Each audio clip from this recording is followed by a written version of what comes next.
A little bit of a caveat at the start before I actually even introduce myself. The PowerPoint slide that's on Pinterest is the extended version of the because in the last 24 hours I've decided, because we've actually sort of consumed so much information in the last couple of days, I've chunked the information down a little bit. So I will repost this version of the PowerPoint on Pinterest a bit later in the day. Just because, I mean, the other version has a lot more information that you may find helpful. So just letting you know in advance, there's a few slides missing in the presentation that I'm giving. And the webinar people, they have the right slides.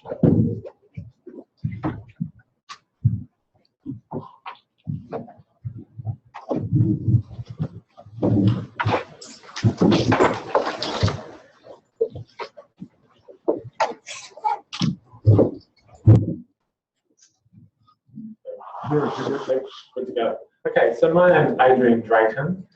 As you may know by my accent, I'm from Australia. I'm the head of communications and marketing for the Uniting Church in Australia, Synod of New South Wales and ACT. There's a massive mouthful. I'm also the managing editor of their magazine, Insights. So today, we're looking at content creation and curation, promoting values and mission effectively. And I want to walk you through a whole lot of processes. And I think I'm a journalist by trade. And so my primary goal with website posts, and I think we're going to concentrate today on your website and how you promote your website content on social media, and also how you write social media posts to enhance those the information you have on your website. So I'm a journalist by trade, and I'm pretty passionate about sharing stories that resonate. I love interviewing people who are doing amazing things in their communities. I like finding, for instance, I love finding a volunteer who's doing amazing work and it's kind of gone unsung. I really enjoy talking to people about what they do in their church communities. And I especially like being able to communicate this in a variety of ways. Now, being a print journalist by trade, and us all realising that print journalism and paper generally, I don't know, who hands up who's actually seen somebody reading a newspaper on public transport? It's going the way of the dinosaur, and so our websites and social media are kind of taking place of those stories. And I guess for me, it's really important that we tell those stories to help people connect with each other, because I think social media can be, to some degree, it can be quite, with selfie culture, it can be quite disconnected from real life. So I wanted to share some insights today with you about things that have worked for me. Some things will be common sense to you. Can I get a bit of a show of hands who runs a website and curates stuff from that on social media? Fantastic. Okay, so a lot of the stuff I'm talking, some of which will be common sense to you, some things might be new to you, which is all part of the kind of experimental process we're on in eFormation, really. So we'll get started. I just wanted to, I suppose, lay down some definitions for creation and curation to start with. I ummed and ahed over this slide, by the way, because somebody said to me it's quite aggressive. But I think that creation is about, website and content creation is about cutting through the noise, cutting through all the social media, all the things that take our attention away from the things that are authentic. So content creation to me is about authentic storytelling. It's about connecting with your audience in authentic and meaningful ways. And the key to creating content that people will engage with is mostly about, for me, has been mostly about trial and error until you discover what your audience wants.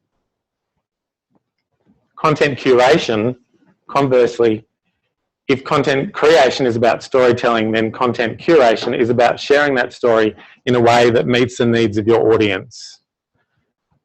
So whether that be on Facebook or Twitter or simply sending a link to a really interesting post out on your weekly email to your parishioners, all that, basically meeting the needs of your audience is the way you curate. And content curation is the practice of finding, organising, annotating and sharing the best and most relevant first and third party content for your audience. So, you know, in the early 2000s, we used to say, if we build it, they will come. There's a little movie reference there. Not so much anymore because of the massive amount of content that's available to us on the web. Our websites are only really effective when they're linked with social media tools. And websites need to either be automatically linked to social media, or you need to curate and educate your audience through the use of those tools.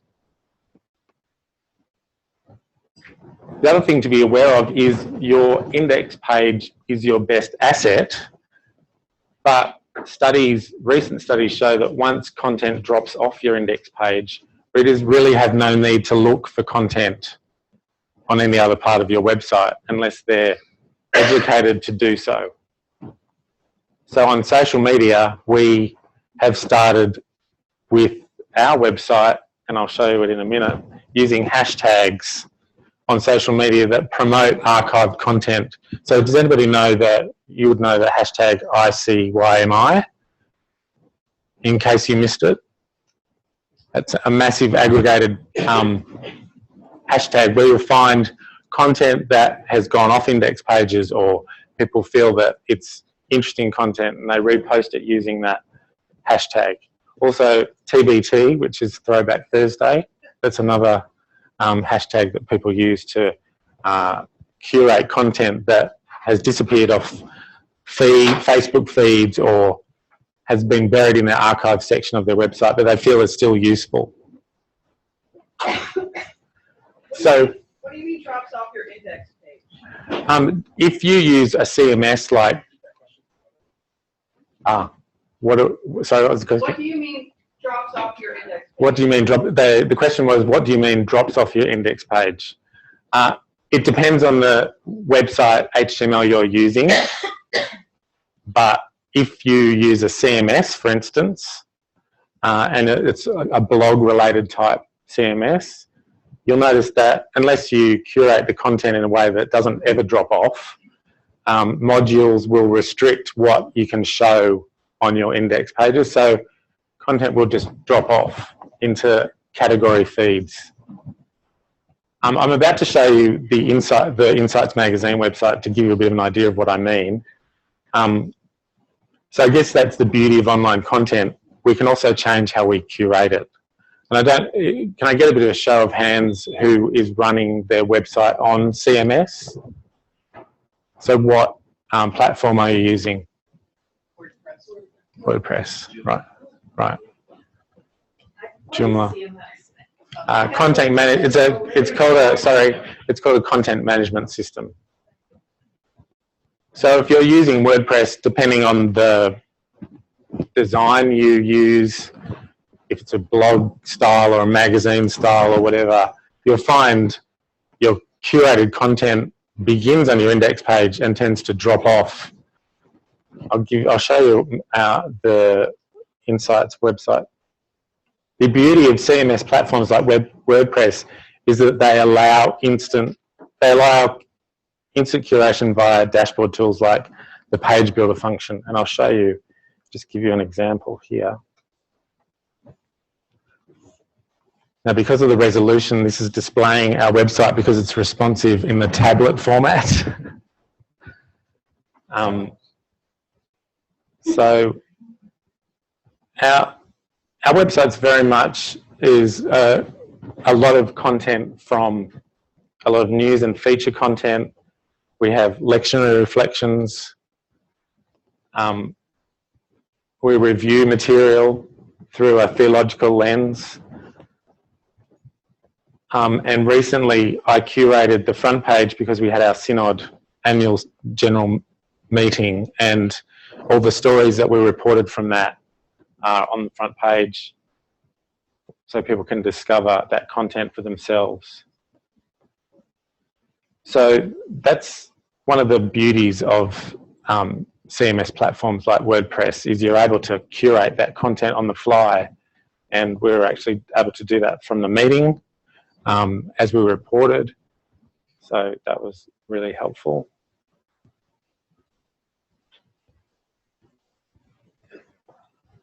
Sorry about this. So this is some more stats about your index page. Once in a little while, I imagine you have a little bit of a golden egg dropping in your lap. In 2014, the New York Times, in sort of early 2014, the New York Times Innovation Report, which was meant to be an internal document in their publishing arena, was leaked online.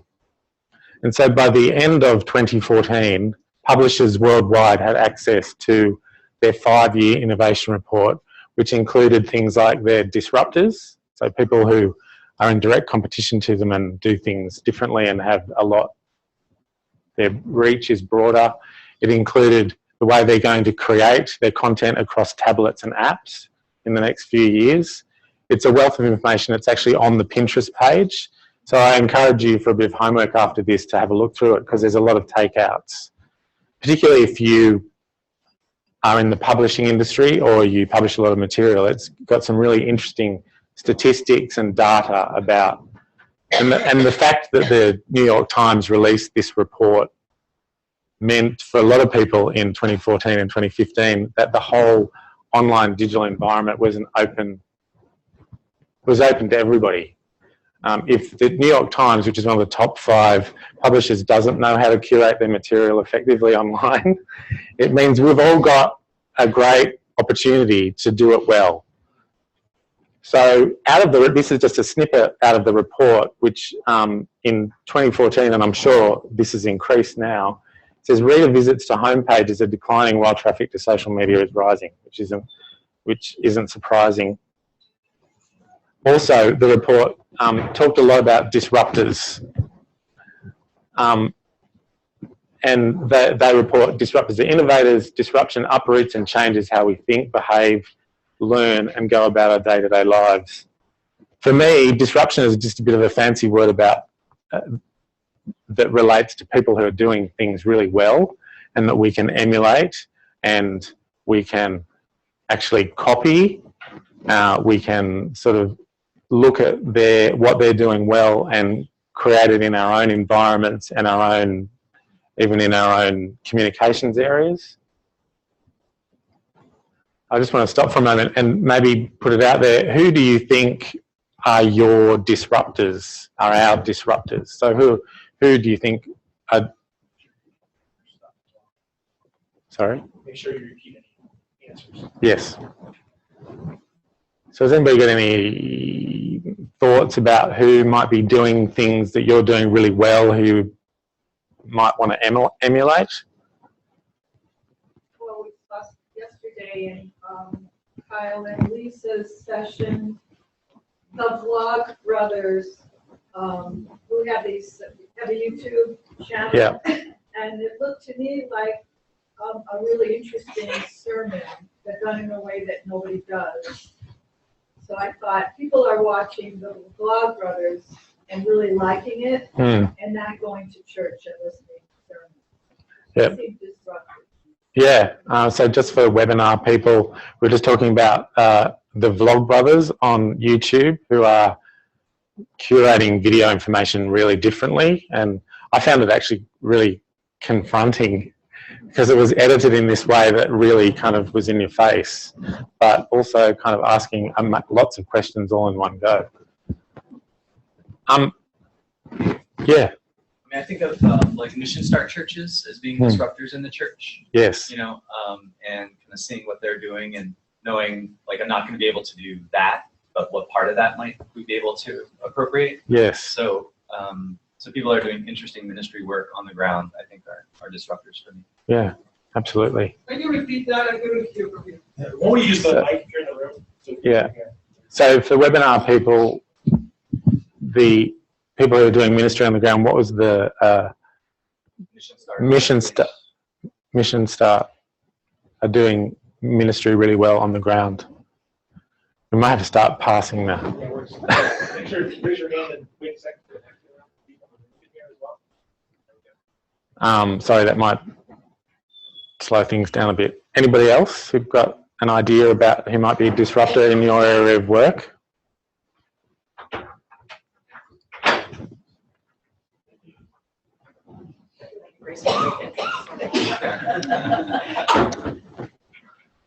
From The webinar, someone said Acts 8.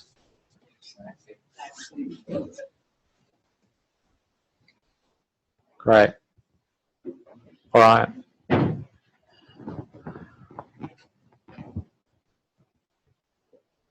So I think now I'll kind of move into some kind of tips and hints for you for websites and social media, and it's around the idea of content creation.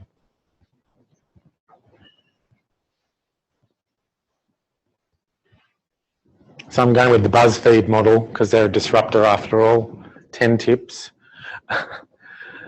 10 tips for creating and writing great posts that your audience will share and love. So these are just really broad strokes, ideas about how to write really great content. So crafting share-worthy posts. I think for me, when you're writing in church communities, and building trust and authenticity is really important, particularly if you're wanting to attract spiritual seekers, searchers, and also telling a story that really resonates with your audience. I mean, what I love is finding a story that nobody knows about.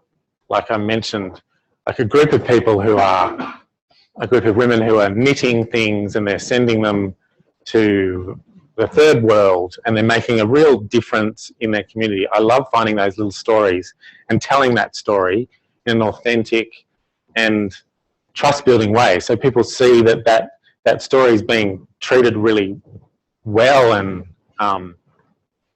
reverently, and it really does build community. So also I think posting with purpose, posting with your audience in mind is really important. And also kind of understanding what their questions and concerns are and why they're using social media. So if you're creating content on your website and you're posting it to social media and you want engagement with it, try to understand what their concerns might be. A really good example from my standpoint is when we talked about disruptors before, we realised early on last year, we started reposting things from Relevant Magazine. Does anyone know Relevant Magazine online? And Christianity Today. And we were curating and reposting that in our Facebook feed just to generate a bit of interest in quality content and writing. And we actually found that those posts were getting more engagement than ours. So people were really engaging with those more. So we started then thinking how they do that well, thinking what those questions they were asking are that people reacted to so vehemently and commented on. And so that was a really important sort of aha moment for us in sort of creating that content. Now I'm going to use jargon terminology here, and I'll have to explain it. Leverage the power of long-tail keywords. Now, does anybody know what long-tail keywords are? Okay, it's this growing cottage industry in search engine optimization where you come up with a 3 or 4 word phrase that you think is being typed into Google, like, who is Jesus? What is baptism? Where's a local church? And SEO actually aggregates that information and the semantically related keywords, and will actually rank that higher up in searches. Because I don't know if anybody, were people at eFormation last year? Any hands up? And did Jake Dell's marketing thing on his piece on marketing? What it revealed is every day Google aggregates questions that people ask, and they're often very small questions. One of the recent ones that got a lot of airtime was, why are Christians mean?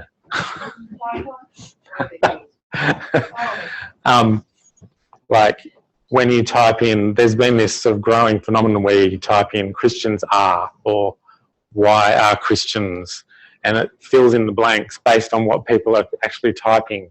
Why are Christians so mean?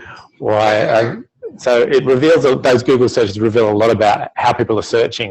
And if we can actually aggregate and put those long tail keywords into our posts, we'll get more, a lot more activity in searches. And when people are searching for those words, our websites and our posts will come higher up in their feeds. So longer content gets shared more. A lot of studies have shown that the undeniable relationship between higher word count and increased backlinks, which increases SEO and, of course, conversions and ranking on Google.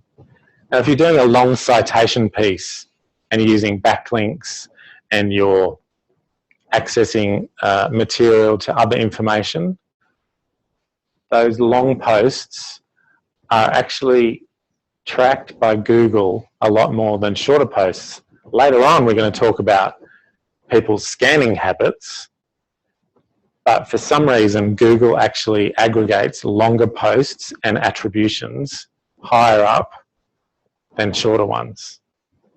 Yeah? From the webinar, someone asked, how do you know the right long tail keyword to use? That's where you go to your audience. I guess when we were talking before about what your audience wants, trying to understand what your audience wants. It's not an exact science. I think because it is a bit of a cottage industry online, you might be able to find a free tool that helps you come up with really concise long tail keywords. Yes. What's a backlink? A backlink is a citation to so if you write a post and you include a link to another post, that's a backlink. So this one might seem obvious. Just as a resource, Google Ads has a lot of resources for figuring out. Just as a resource, Google Ads has a lot of resources for telling you exactly, these keywords were searched X number of times. These phrases were searched X number of times. So, and that's free. You don't actually have to use Google Ads for it. So, there you go.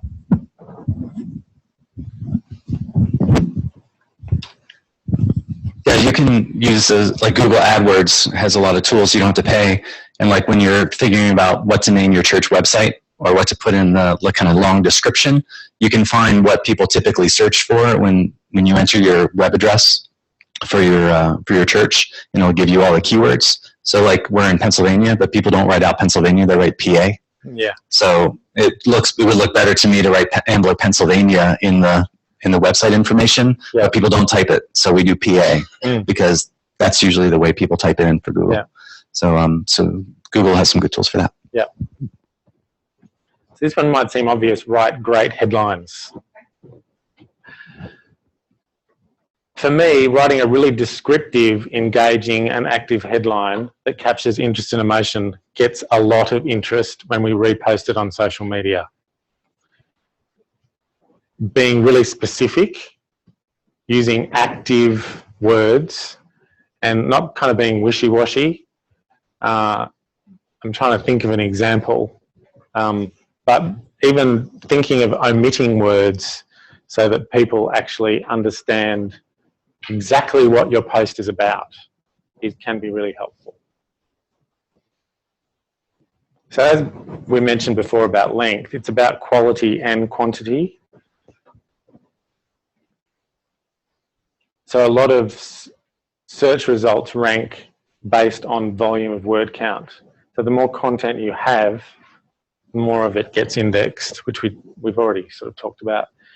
Use more, bigger and better images. We've talked a lot about images in the last couple of days and how people interact with images, how people feel about images, how images can be interpreted in different ways. So putting a really evocative image with posts is really helpful.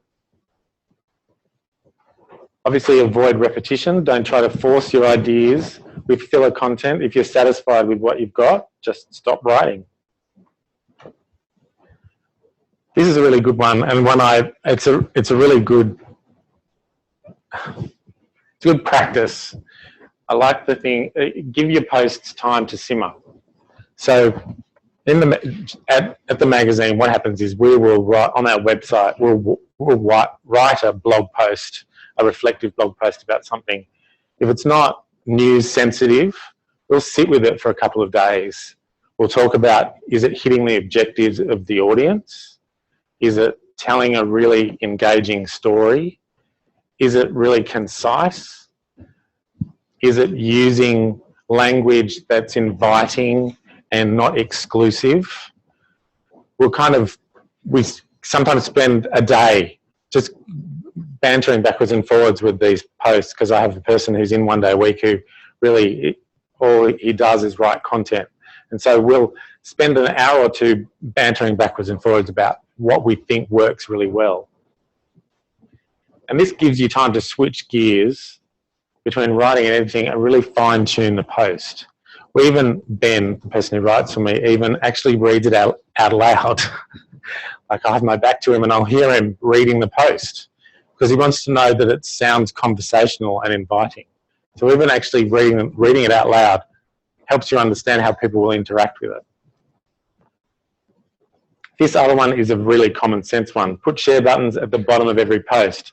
So if you've written a piece that you think is really engaging, you've posted it on social media so people will engage with it, and they've got past the first few paragraphs and they're really engaged with the post, whatever you do, don't put your share buttons at the top. Because if you make them go way back up to the top, they'll just go somewhere else. If your share buttons are at the bottom of your post, as soon as they're finished, they go, I think that's a really great post, I'm going to share it with somebody. Click, it's shared. So you've got to think about how people interact with web-based material. Yep. Yeah. In terms of putting the share buttons at the bottom, especially with longer content, I personally generally read the first 2 paragraphs. You're not alone. But I often will share, and so I have to scroll all the way to the bottom to share this really interesting article that has at least a really engaging first paragraph. Could you post? You could do both. Oh, okay. Thank you. There are a lot of plugins. See, there's billions of plugins. You could do both. Some people do it on the side, so it actually flips out. So if you don't get all the way through and you stop because you get sort of distracted by video, you can actually click it. So there's ways you can experiment with that. So social media and website content promotion. I think eFormation is a classic example for me about the fact that we're part of a large ecumenical network. And so sharing each other's information just makes sense. And by sharing our information across the internet, it actually enhances the SEO and helps people find our material. If we're citing each other's posts, if we're reposting each other's information, it just makes sense. My other tip with content promotion is don't schedule the content too far in advance, because the best content is going to be relevant and topical. Otherwise, it'll be old news that your audience is less likely to engage with. So the other really important thing about content promotion is identifying influencers. Content creation and sharing that expands your reach, and it can expand your reach exponentially. Now, there are a lot of tools online that can identify influencers. We use BuzzSumo, but it's a paid service. So it actually gives you, so there's follower, wonk, Topsy, circle count. They have very weird names. But some of these are paid and some aren't. Some you can actually see influencers on the front page, and if you want more information, you have to pay for it, of course, because they're not going to give that information away for free. And also some have information where there's influencers with really broad reach, like thousands and thousands and thousands of followers. You'll have to pay for that. It's almost like buying, in the old days when you used to buy a address list. And this way you can identify influencers in your niche. And the best industry influencers are likely to share the most insightful and valuable content. So if you write a piece of content and you Twitter it using your influencer's handle at whoever the influencer is, you might find they'll retweet that to their 50,000 followers. And instantly, you get this huge reach that you haven't had before.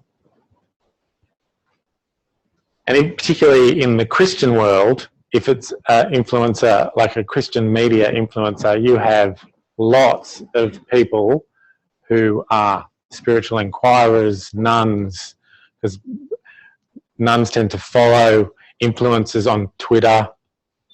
So you have access to a really broad reach.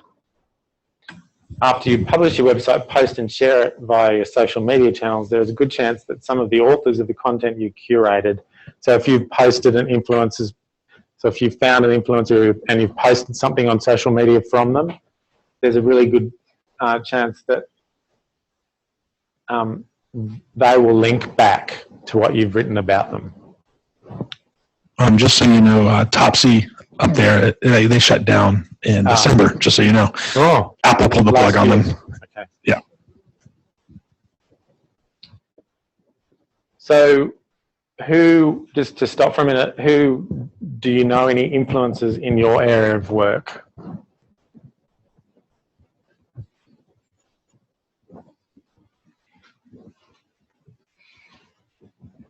That's fine. Okay.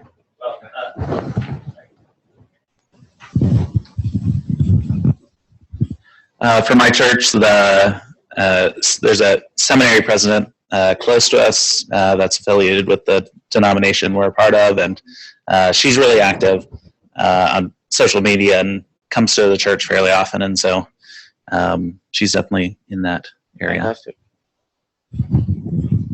Someone in the webinar mentioned Keith Anderson, but I don't know. Yeah, Keith Anderson, he's a big influencer. Speaking of which. Yeah. And PKR and What I was going to say is, I think, being here all together is such a big part of that, because we're influencers each in our own area. Yeah. One of the things we talked about at the master class as we were brainstorming last night is, what are the ways that we can cross over to blog on each other, blog on each other's blogs, Yeah. be interviewed by other people on their podcasts or contribute to their podcasts, so that we all are doing these really interesting things, but we're looking for a wider audience. And if we can find ways to collaborate, because everybody's looking for content, for connection to expand their audience reach. Absolutely. And we could be that for each other. Yeah, absolutely.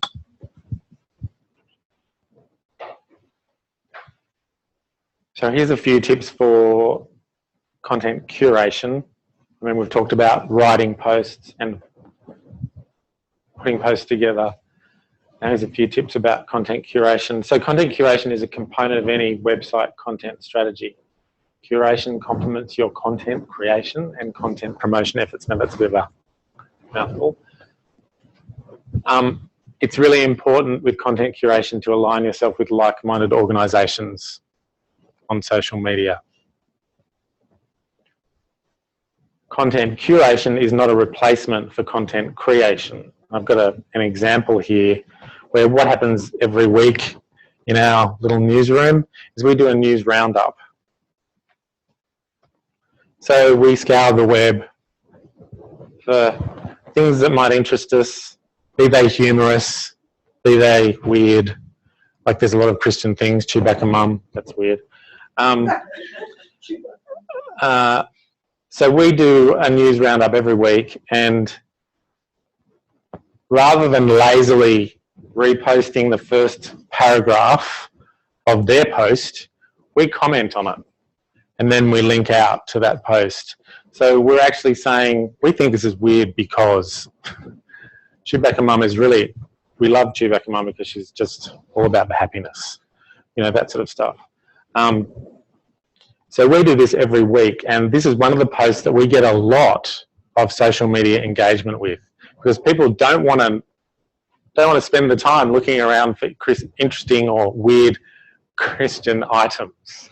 So it's kind of like this collection of little storehouse of items that people find interesting. We also kind of humorously curate it on social media. So we say things like, you know, we scoured the internet this week and we found some things you might find interesting. You're welcome. That sort of stuff, you know. So we're doing the work for you. Oh, oopsie. There it is. Oh, going ahead. So again, think about your audience when you're curating on either social media or your website. When curating, never repost an article without completely reading it. Ooh, have you ever done that? Seriously, you get into a lot of trouble. Because if you only scan the first few paragraphs and you get to the end, you're in a lot of trouble sometimes. So it's really, it's an obvious, again, a very commonsensical sort of thing, but it seems obvious, but it's worth considering. Again, effective content curation is all about relevance, hence the whole news roundup piece. Find your niche, and this can be kind of a trial and error thing, really, to a large degree. Reach the biggest reach, so find influencers, find bloggers, share content, collaborate, and select content that your audience want to see to get them coming back for more, which is also seems like a fairly obvious thing, really. So I've only got 5 social media things here, and we don't use LinkedIn, and we're thinking of moving into Pinterest and Google+. But approaching your audience in the way they prefer is definitely a must. Our audience prefers Facebook. I think we're thinking of moving, in the next 6 months, we're thinking of moving into Pinterest because of our demographic, because it skews toward women, and it's all about beautiful curated pieces, and it makes sense to me to move into that area to curate and put a board up there that people will interact with. Twitter for us is kind of almost like a news-based. It's something we use. We have a lot of people following us on Twitter that are news-based organisations, religious organisation, news-based. I'm finding Twitter is, like Keith was saying yesterday, Facebook has kind of reached its ceiling for the amount of users that it has, and now it's really finding ways of engaging people more effectively. So it's changing its algorithm a lot. It's teaching us to use more video. It's showing us every few days what we did last year, which I find really odd. And so I think identifying which social media channel you want to target. We target Twitter and Facebook personally, and we're going to move into Google Plus and Pinterest, really because Google Plus has such an amazing amount of tools, as Randall tells us every e-formation. Google Plus. It just has so many tools. I'll show you in a minute. So Twitter is short and simple messages, straight to the point. Links so they can get more. You put in links so you can get more information. Hashtags help group the message to a group of related conversations. Facebook is all about being personal. It's all about posting photos and getting people to interact with those. Because now Keith was talking about developing a hashtag for your church. And because Facebook now uses hashtag, you can get people to share photos, and it just creates a great community. We actually tell people who don't have websites, smaller congregations who don't have websites, to start a Facebook group, just because of the amazing tools that it has to post events, photos, share posts. For us, our demographic, our church makeup, 75% of our church makeup is over 60. In Australia, I'm not sure about here in the US, but in Australia in the last 2 years, 60 pluses were the biggest uptake of tablet and smartphone technology per capita. So more, we call the 60 pluses in Australia the builder generation. And they are using social media more. And we're educating them how to use social media rather than just connecting with their children. We're educating them more about how they can be more effective in their church and communities on social media. In fact, after eFormation last year, we had a whole lot of, I wouldn't call them clickbait, but we released a whole lot of really great tools for church communities around Facebook. So 5 really quick things you can do by having 5 administrators and all these sorts of things. Also, Facebook is about belonging to a group of or community of people. And also keep in mind that people often use Facebook because they feel the need to belong. So children are giving their grandmas and grandpas smartphones and tablets so they can keep up with them. When they're going on holidays, they can view their photos. So Pinterest, it's all about stress relief. People go on Pinterest to relieve stress and organise things. That's weird. It kind of appeals to me though. I like to have things organised. It's an elegant, simple design that people love. So people love sharing elegant graphics, and they kind of make up, I don't know, it's kind of the 21st century replacement of the mood board for me. Like if you're kind of trying to come up with a way you want to decorate your house, you choose a whole lot of pictures that kind of reflect how you'd like your house to look. Pinterest also makes it easy to discover boards and engage with others who repin your pin. So there's the kind of social media aspect of it.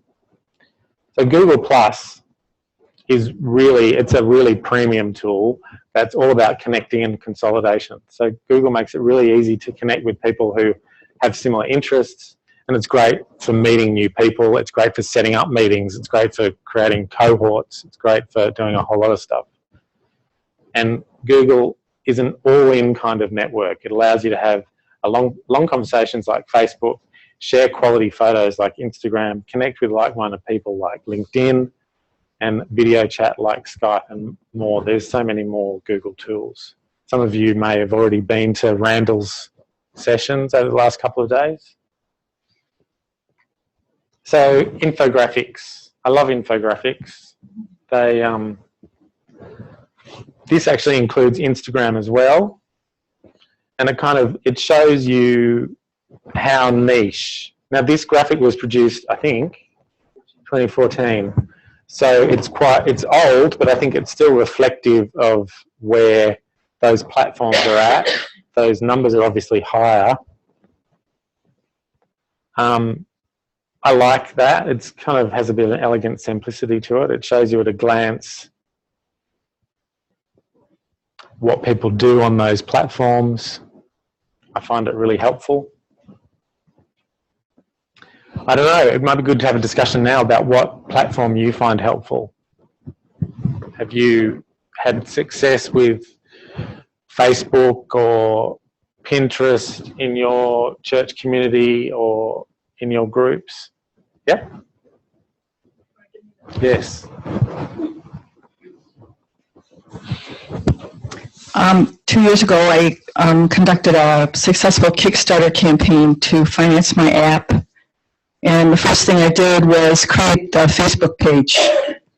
This was on the advice of my web designers he had conducted successful Kickstarter campaigns. And it was a really great way to, I don't know, I don't think I got a lot of money from people, but I was able to tell people, if you want to learn more, you can go to my Facebook page, and I got a lot of people going to my Facebook page to learn about the app, which was hard to describe because it didn't exist yet. Yeah. But every time I visited somebody or talked about it, I had pictures of who I visited when I was doing my fundraising. And every time we had new content creation, I put a picture of that up. And I think it helped people feel like my project was a real thing that would happen. Anybody else? Yeah. I think my most successful app has been Instagram, because I feel like it's less controlled, because Facebook is really trying to make money off what you're sharing. So I find that if I put, I'm an artist as well, so if I put a link to Etsy or something like that, I will get like 11 views. But if I share something, just plain text, and say, see the link in the comments, then I will get, 1,200 views. Yeah.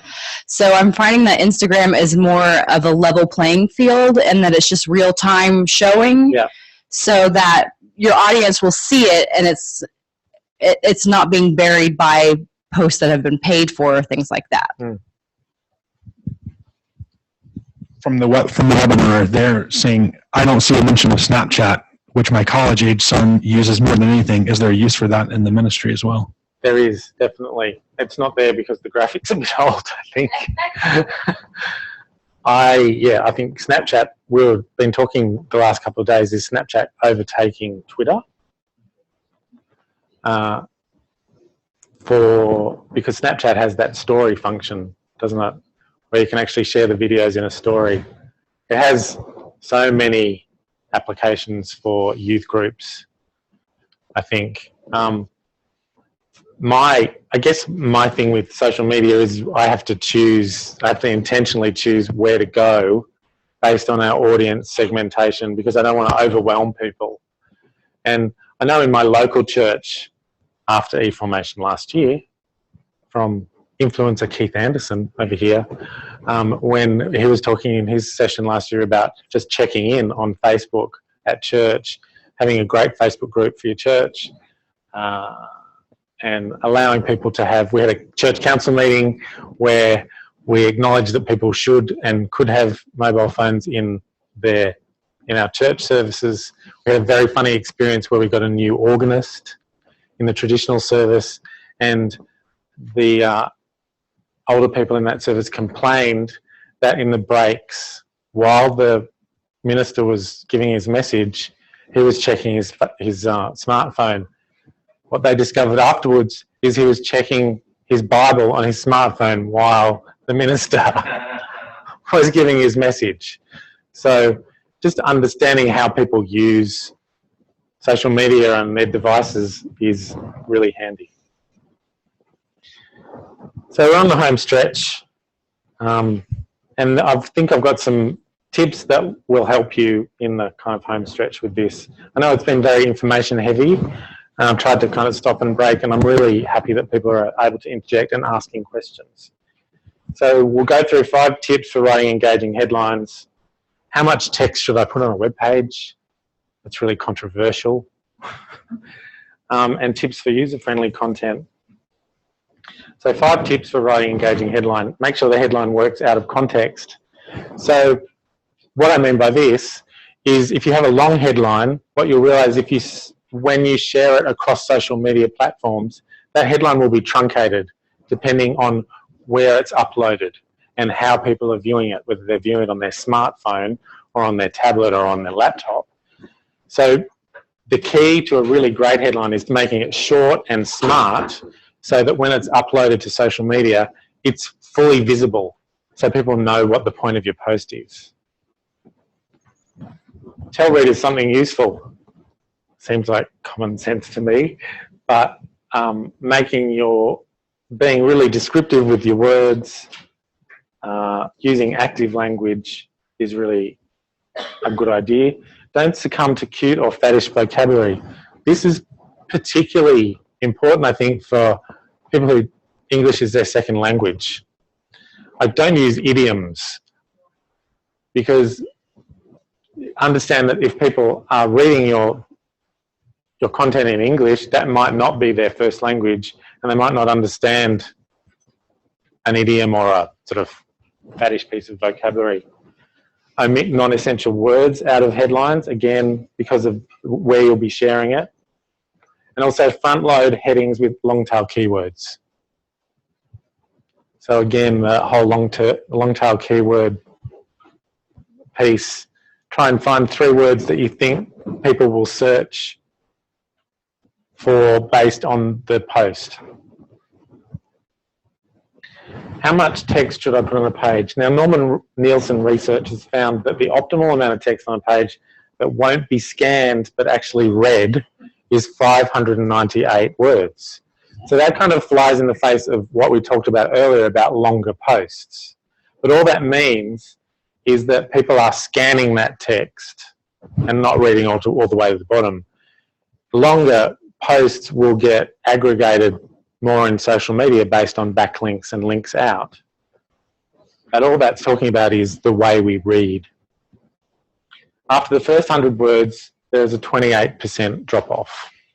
So if you haven't hooked them with the point of your post in those first 100 words, they'll flick to social media.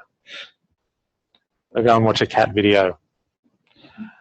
Make sure you establish the point of your article in the first couple of paragraphs. That's fairly obvious. So really up front, you need to put all your information. Tone of voice.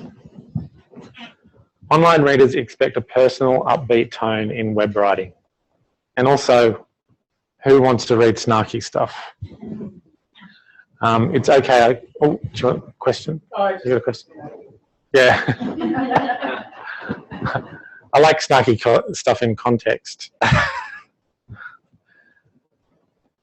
Readers find bureaucratic, and we've found this, bureaucratic writing so offensive and out of place that they simply ignore the message it's trying to convey.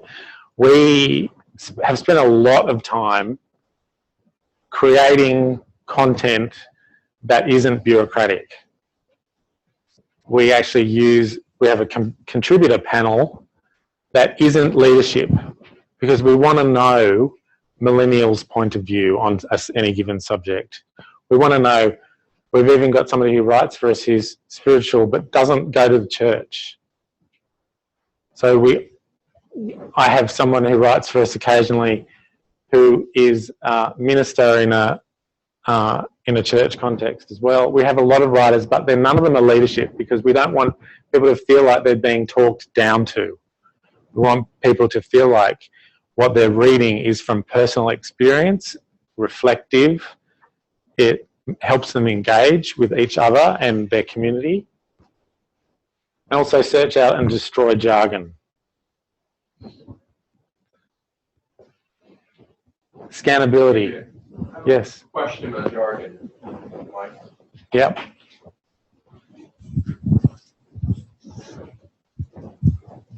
On searching out and destroying jargon, to what extent are we really handicapped in the church when so much of our vocabulary actually is the name of what we're trying to say, but is totally foreign to a non-churched reader?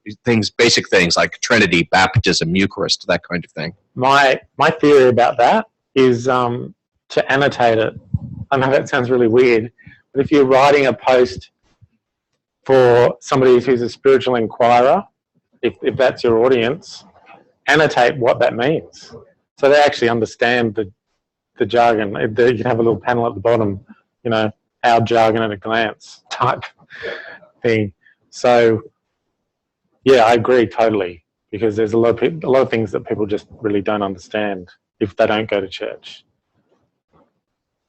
That's a really good question.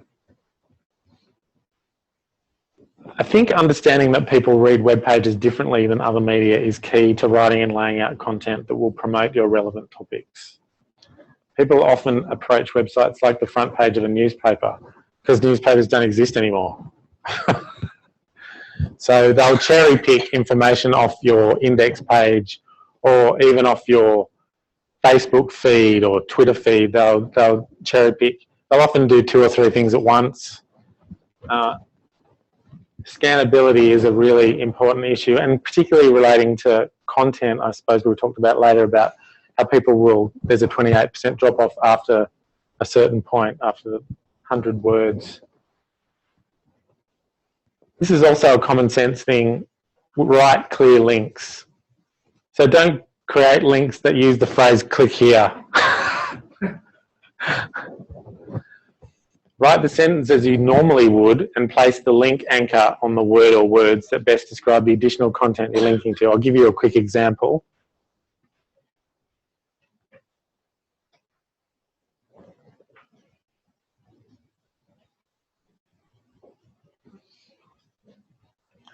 So this was a recent report that we did a reflective piece on, and you can see there in the text that just the first part of the sentence is the link to the report. Oh, with wrong commas. So that's the best way to link out, because that actually, when Google scans that, and they send the robots out to scan that, they'll notice that that's a hyperlinked piece of text.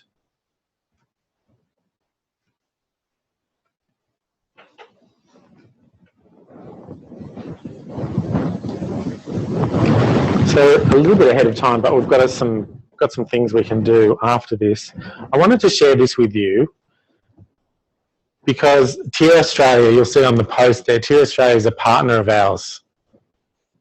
And I guess this last point, using video to tell the story, as we've discussed over the last couple of days, people are engaging with video more and more. And we're being trained to engage with video more and more, because social media is telling us to do it that way. I want to share this piece with you because, firstly, the post on social media is, in my mind, really well written. It includes a call to action. So it links out to a page on their it links out to a page on their website. You can see the link in the text. But it also has a really concise call to action. It invites churches to join with them.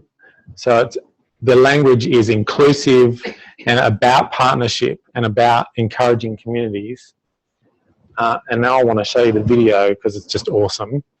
But it's a fantastic post. It's one of the things that came across my Facebook feed because we're obviously partners with them a few days ago. And I wanted to include in this presentation because, for me, it kind of encapsulates how we should be curating material to increase our audience, to engage our audience in the social justice issues that we want them to be involved in.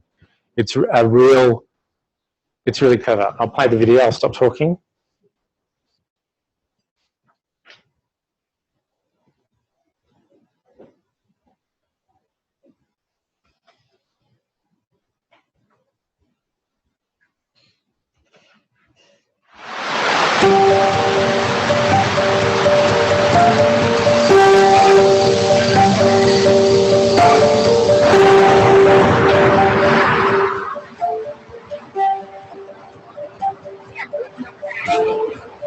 I am not a number on the page.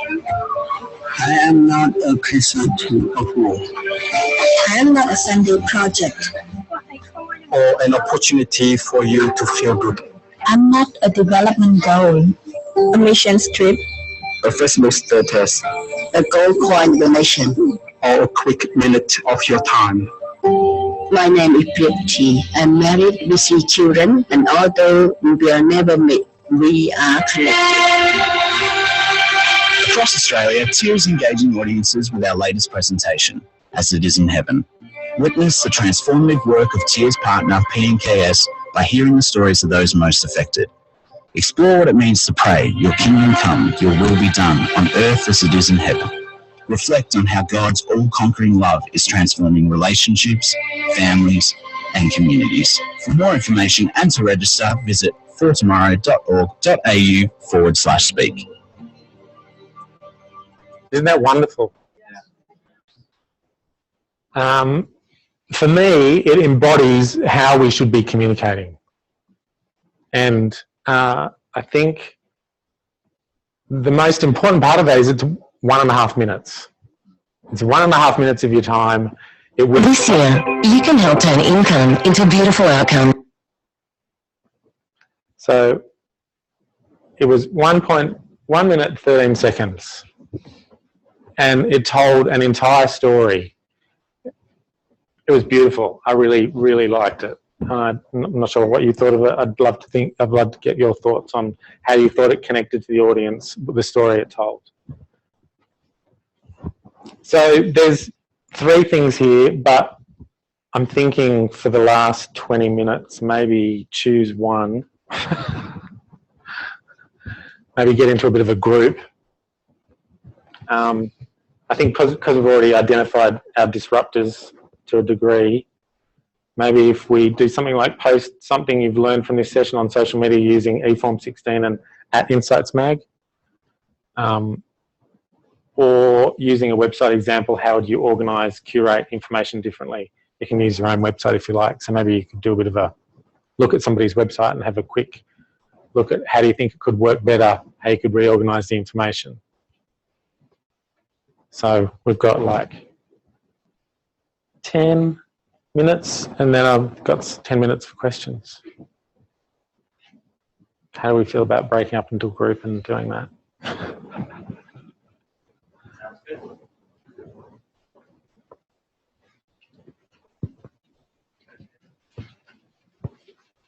Yes.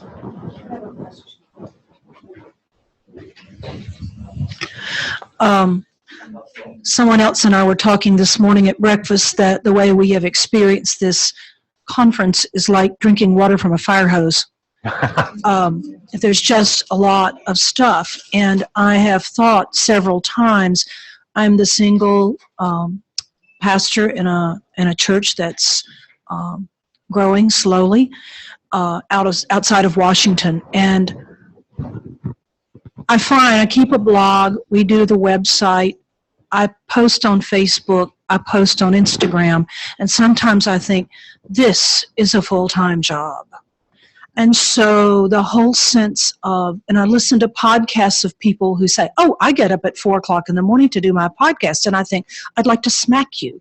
I wish I had that kind of energy. And so I think for those of us who are pastors in churches and maybe don't have a full-time communications kind of person, if someone has some ideas about how all this gets handled, because it becomes overwhelming at times with everything we're doing in a church, an organization, and yet trying to stay current.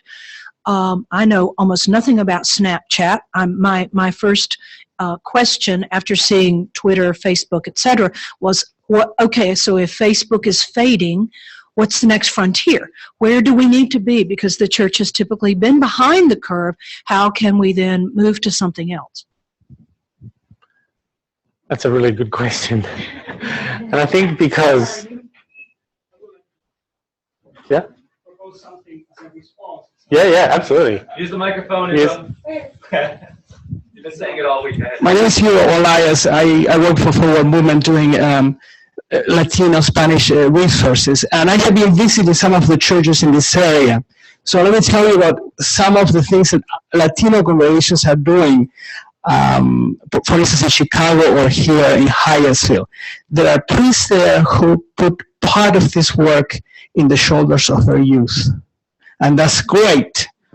For more than one reason. One is that they know what they know the technology, and that they all have something in their hand, right? Some kind of portable device. And they can take pictures, for instance, during the service. They can make movies. Some of them are doing podcasts. Some of them there's a priest in Hyattsville whose Eucharistic service is being broadcast live, for instance, and then it's repeated later on a radio. They have a radio that goes only online. It's called Radio San Mateo, St. Matthew's Radio. So just one tip, put some of this on the shoulders of the youth of the church.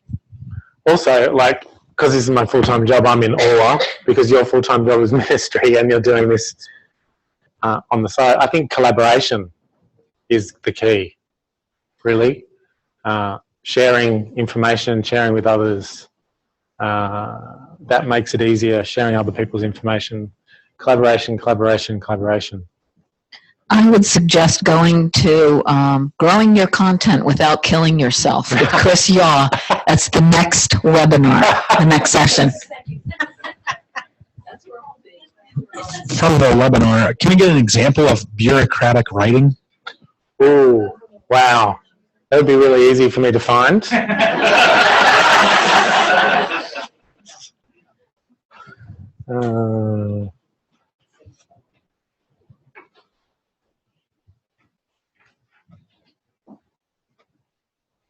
And it would be on our denominational website.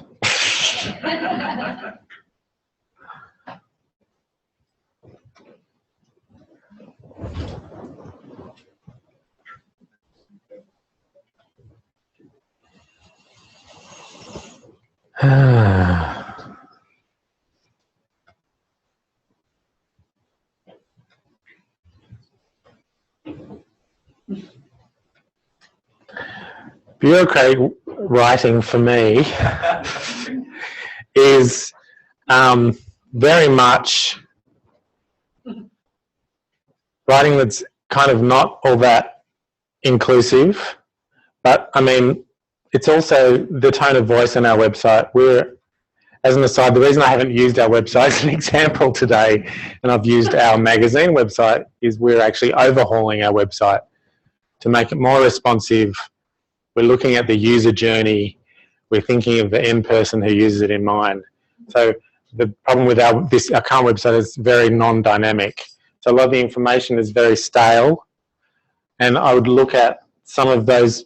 This is a classic example of bureaucratic language, and you really have to get to the end of it to find out what you're doing. I mean, it could contain some great nuggets of information, but you have to dredge through a lot of bureaucratic language. Yes. Now, could you give an example of how it should be? Okay.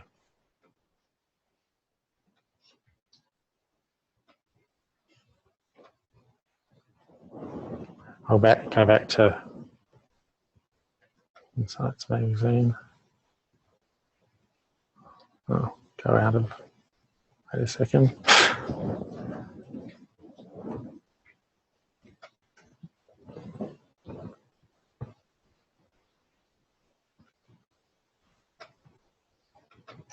This is a beautiful piece.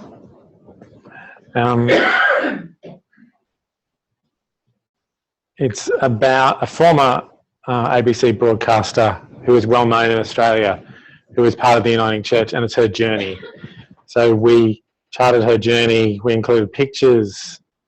It's not bureaucratic, it's almost in the BuzzFeed style. I don't know if you've seen BuzzFeed posts, they include lots of photos with attributions. It's warm, it interviews her about her thoughts and feelings.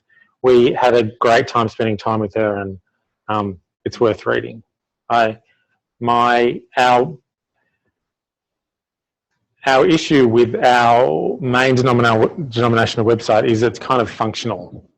And so Insights is very much our news, reflective blog. It's how we communicate to spiritual inquirers, basically. So we curate the information in a very specific way. This is a really cute post about the fact that the Louvre got flooded a couple of weeks ago, and we kind of reflect on what's most important to you. So it's a kind of theologically reflective piece about what you find important. So yeah, that's what I would use as an example as non-bureaucratic.